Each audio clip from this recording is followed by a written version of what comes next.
Maurya. Today I am going to speak about Dr. B.R. Ambedkar garu. ఈ రోజు భారతదేశ గొప్ప నాయకుడు రాజ్యాంగ నిర్మాత డాక్టర్ బిఆర్ అంబేద్కర్ గారు జయంతి. డాక్టర్ బిఆర్ అంబేద్కర్ గారు 1891 సంవత్సరం ఏప్రిల్ 14న మధ్యప్రదేశ్ రాష్ట్రంలోని బహునే గ్రామంలో జన్మించారు. ఆయన చిన్నప్పటి నుంచే చాలా కష్టాలను ఎదుర్కొన్నారు. కానీ ఆ కష్టాలను జయించి విద్యనే ఆయుధంగా చేసుకుని ముందుకు వెళ్ళారు. ఆయన భారతదేశంలోనే కాకుండా అమెరికాలోని కొలంబియా యూనివర్సిటీలో మరియు ఇంగ్లాండ్లోని లండన్ స్కూల్ ఆఫ్ ఎకనామిక్స్ లో ఉన్నత చదువులు చేశారు. ఆయనకి డాక్టరేట్ వంటి అనేక ఉన్నత డిగ్రీలు ఉన్నాయి. అందుకే ఆయనను అత్యంత విద్యావంతుడైన నాయకుడు అంటారు.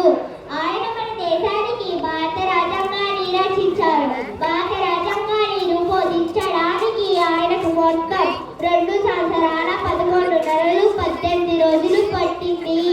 అందరికీ సమానత్వం, స్వేచ్ఛ, న్యాయం, సోదరభావం ఉండాలని చెప్పారు.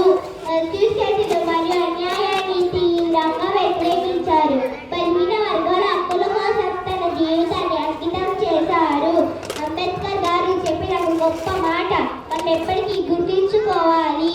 B educated, be organised and be strong. అంటే విద్యను పొందండి, సంఘటితంగా ఉండండి, ధైర్యంగా ముందుకు సాగండి. ఈ మాటలు ఈ రోజు కూడా మనందరికీ మార్గదర్శకాలు. అందుకే మనము బాగా చదువుకుని మంచి విలువల